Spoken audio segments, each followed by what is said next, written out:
Les plus fidèles admirateurs d'Alice Taglioni la connaissent comme actrice, mais aussi en tant que pianiste. Quelques jours après avoir joué lors d'un récital organisé par la marque de piano Steinway, la compagne de Laurent Delahousse a consacré un entretien à elle. Dans les colonnes du magazine, Alice Taglioni s'est confiée sur ses premiers pas de pianiste.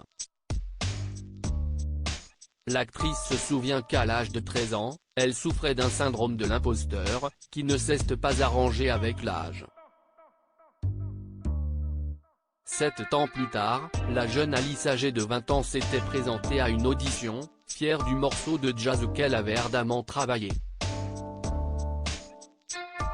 Malheureusement, ses efforts sont passés au second plan et ne l'ont pas protégée de cette remarque déplacée, faite par l'un des auditeurs: « Je viens de finir le premier morceau et un professeur du jury me dit, mademoiselle, vous ne voudriez pas devenir mannequin ? Ça vous irait bien », a raconté la comédienne qui refuse les scènes de nudité au cinéma. Alice Taglioni: je n'avais pas une assez bonne technique. Cette réflexion sexiste a laissé Alice Taglioni dans une incompréhension que personne ne semblait partager autour d'elle. Plus tard, quand je racontais ça, les gens me disaient que c'était flatteur.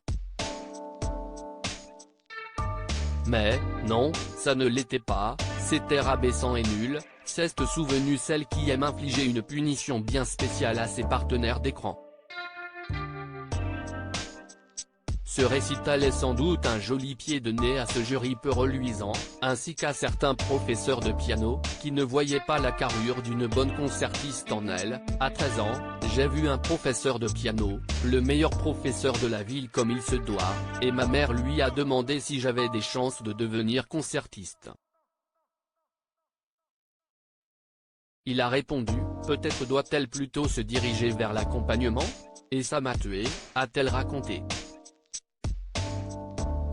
Alice Taglioni a toutefois admis qu'à l'époque, la remarque de ce professeur n'était pas que pure méchanceté gratuite, mais il avait raison, je n'avais pas une assez bonne technique, s'est souvenue la musicienne, qui a eu le temps de parfaire son jeu depuis.